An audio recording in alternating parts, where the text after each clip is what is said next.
E na nossa aula de geografia, deixa eu ver para aqui, nós vamos estar falando sobre a hidrografia, tá? E nós estaremos falando, dando um destaque aí na hidrografia brasileira. Certo, meus amores? Então, vem comigo, livro 2 de geografia. Nós estaremos falando aí do livro 2 de geografia, onde nós vamos estar falando aí que os rios brasileiros, eles são bastante aproveitados para a geração de energia e muito pouco para o transporte. Muitos desses rios brasileiros, eles são perenes, tá? E eles são usados aí para a irrigação, são usados aí para a sustentação da população aí ribeirinha, certo? E ele é responsável pela sobrevivência de várias famílias.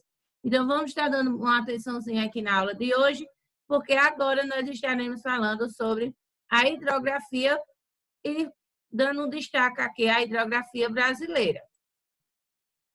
Certo? Hidrografia brasileira, mundo geografia. Então, vamos aqui, ó, dando destaque sobre a bacia hidrográfica. O que é uma bacia hidrográfica? A gente já estudou, já viu que nós temos aqui, ó, uma rede de terras drenadas por um rio e seus principais afluentes. Então, nós temos o rio principal e seus principais afluentes, aí onde um rio vai estar caindo dentro do outro. Então, esses vários rios aqui que estão caindo dentro do rio principal, essa parte aqui nós vamos estar chamando de bacia hidrográfica, porque é uma rede, né, de qualquer forma que você observando, é uma rede de terras drenadas.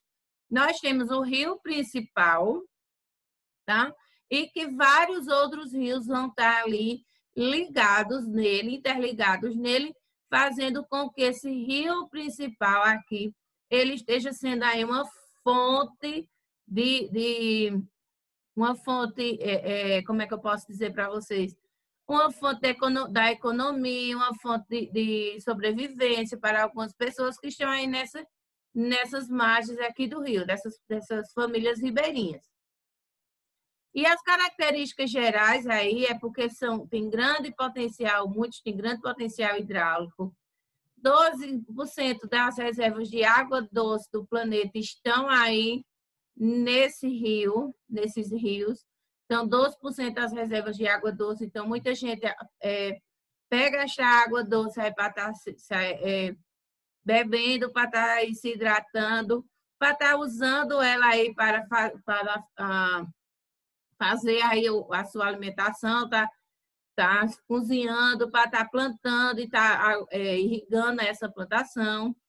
Duas das maiores bacias hidrográficas nós temos a Amazônia, que é a Platina, e os principais rios dessas bacias estão entre os maiores do mundo. Então, nós temos essas duas bacias aqui, não são rios, e sim as bacias aqui, que são bacias hidrográficas, e que são as duas maiores que nós temos aqui. E como é que tudo acontece? Nós temos aqui a nascente, né?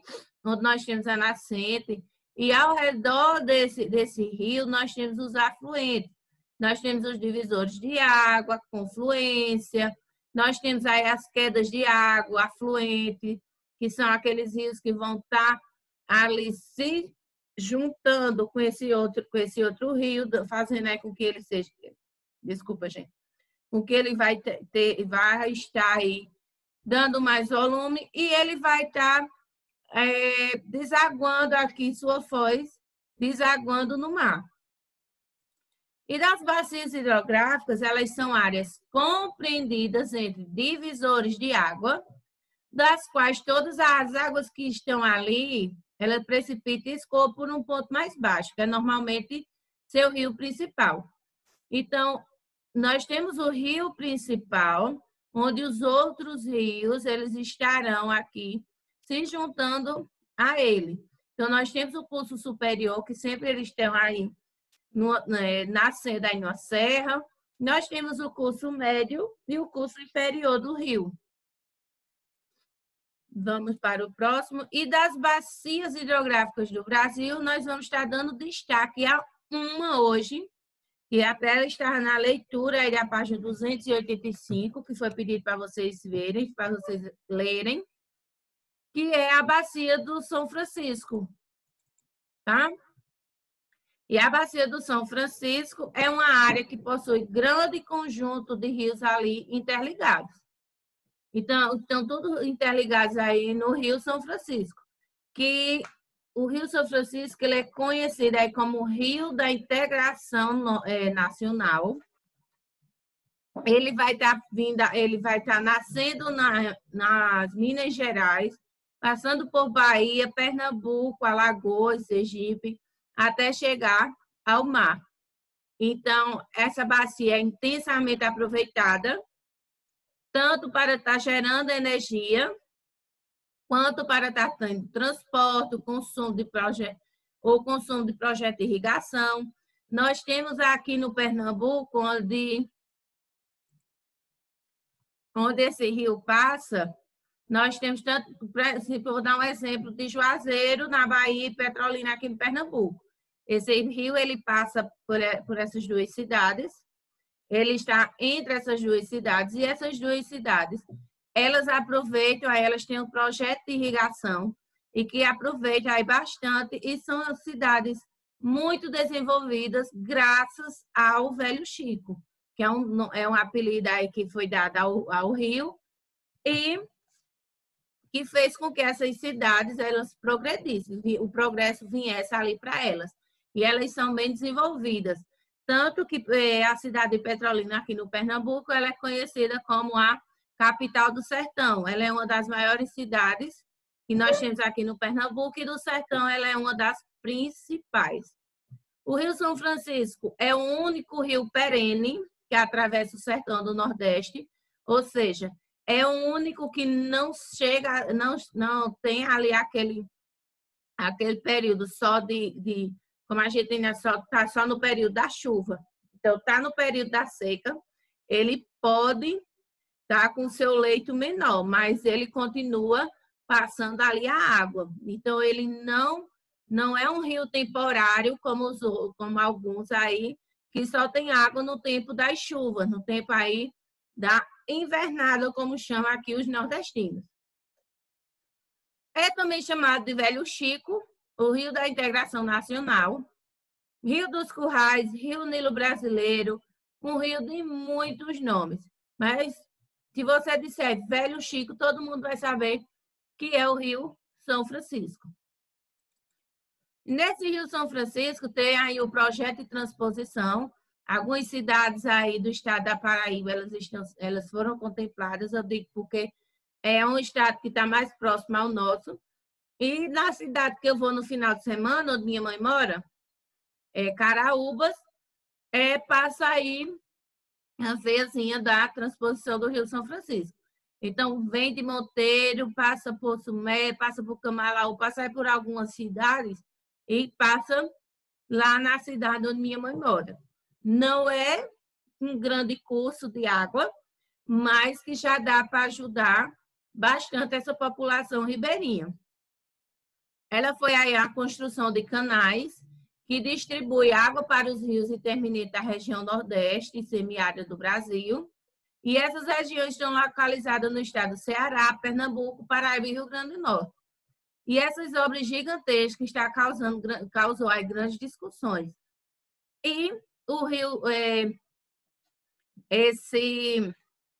essa água para os rios intermitentes, nós temos ali o Rio Paraíba. O Rio Paraíba ele é um rio temporário, ele não passa água o ano todo, então ele passa uma grande parte do ano ali sem água. Aí veio a transposição, que ela está jogando ali um pouquinho daquela água que iria estar desaguando no mar, ela está passando ali naquele rio. Então, são águas, não está tirando a água própria do rio para estar colocando em outro.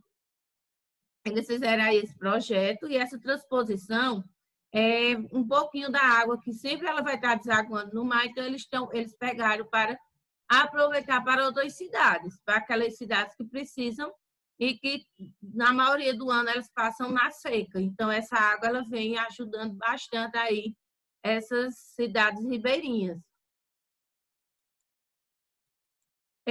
A bacia do Rio São Francisco, ela tem muitos afluentes, e os principais afluentes deles são o Rio Paraopeba, o Rio Abaeté, Rio das Velhas, Rio Jequitiai, Paracatu, Urucuiá, Rio Verde Grande, Rio Carinhanha, Rio Corrente, Rio Grande e Rio de Estende. Então, esses são alguns dos principais afluentes do Rio São Francisco. A bacia também possui vários outros rios menores que despejam a água aí no rio principal, e esses rios menores, eles também são chamados de afluentes, mas esses aqui são os principais. A localização aí do Rio São Francisco, popularmente conhecido por Velho Chico, ele nasce lá na Serra da Canastra, em Minas Gerais, e ele possui uma extensão de 2.830 quilômetros e atravessa os estados de Minas Gerais, Bahia, Pernambuco, Sergipe e Alagoas. Então, se você leu aí na página 285, você vai estar sabendo dessas informações. E se você não leu, você preste atenção na explicação e você vai estar lendo depois a página 285 para estar obtendo essas informações. É um rio da integração nordestina, um rio muito importante, tá, para a gente, principalmente para nós pernambucanos. Ele é um rio muito importante para a nossa economia, para a nossa agricultura, principalmente para as cidades do sertão, onde as cidades do sertão elas são aí bastante secas e que esse rio acaba trazendo aí a palavra fugiu, que ele vem trazendo aí a abundância, ele vai trazendo aí o progresso para essas cidades. Como eu já falei para vocês, ele nasce na Serra da Canastra, lá em Minas Gerais, e ele vai desaguar no Oceano Atlântico.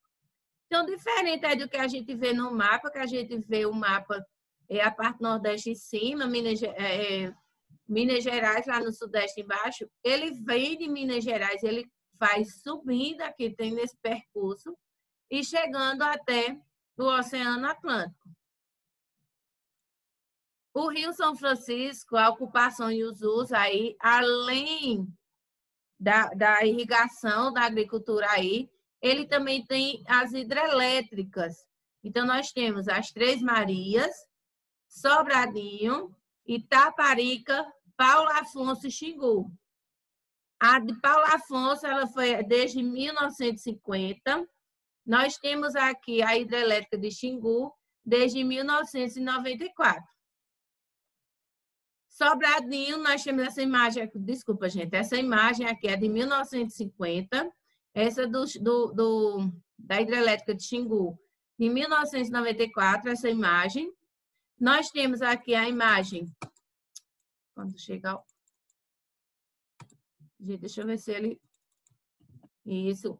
Nós temos essa imagem aqui da hidrelétrica de Sobradinho em 2016. E nós temos as ruínas de Casa Nova, na Bahia.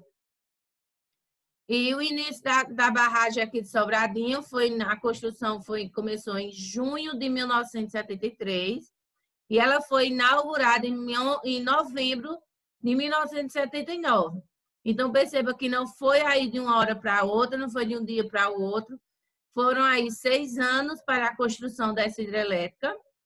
Ela tem 320 quilômetros de extensão e seu espelho d'água é de 4.214 quilômetros quadrados, com armazenamento de 34,1 bilhões de metros cúbicos.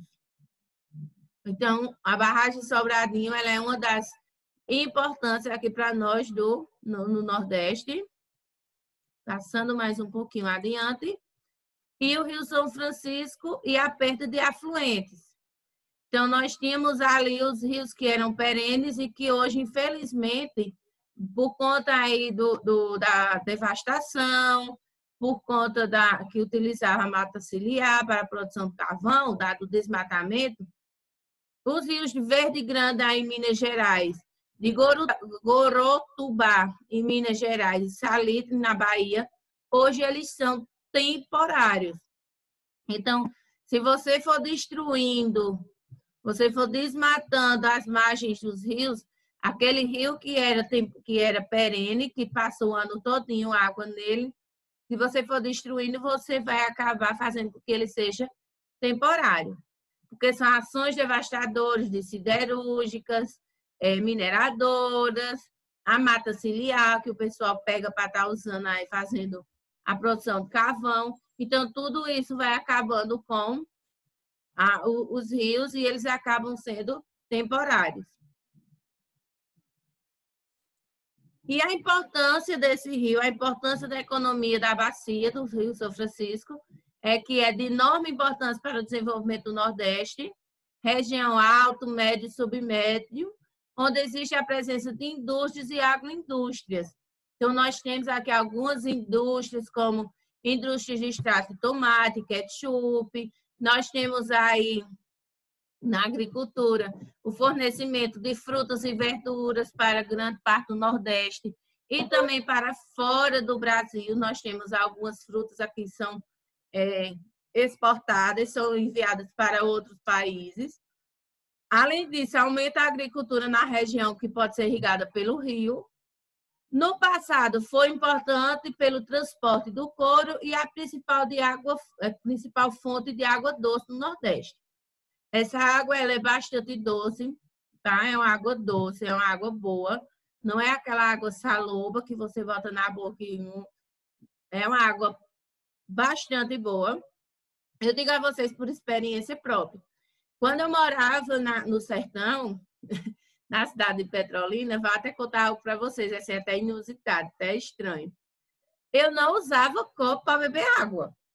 Não usava copo. O que é que eu fazia? Eu estava lá, do jeito que eu estava, eu chegava na torneira, podia ser onde fosse a torneira. Eu metia a boca na torneira e bebia água ali. Eu nunca tinha usado um copo, até os 13 anos. Quando eu estava com sede, eu chegava em qualquer torneira e bebia água, de tão saudável, tão doce, tão gostosa que ela é. Então, você que quiser beber água no copo, beleza, tudo bem. Mas eu era dessas que não usava o copo, eu ia direto para a torneira. Olha, essa menina é doida. Na escola onde eu estudava, lá nessa cidade, tinha um bebedouro, mas não é esse bebedouro com água geladinha. Era um local que tinha lá, com várias torneiras, onde essas torneiras ali você poderia estar bebendo água. Ela vinha direto, como a gente diz aqui, da rua. Então, essa água, ela vinha, era armazenada nas caixas d'água e era distribuída para a gente, essa água. Então, é uma água bastante doce. Aqui no Nordeste é uma das águas do rio, um dos rios, onde a água é bastante doce e ótima para irrigação, por isso que as frutas e verduras que tem aí nas margens ribeirinhas aí desse rio, dessas margens ribeirinhas, elas são tão gostosas, tão saborosas e nutritivas. A população indígena que vive perto do rio, ele tem um carinho muito especial com essas águas, pois eles retiram ela para estar irrigando, fazendo aí a agricultura familiar, para a pesca. É responsável pela sobrevivência de várias famílias de pescadores que vivem por toda a extensão dessas águas. Então, a gente vai estar pegando agora e indo para a nossa explicação da atividade. Vamos lá?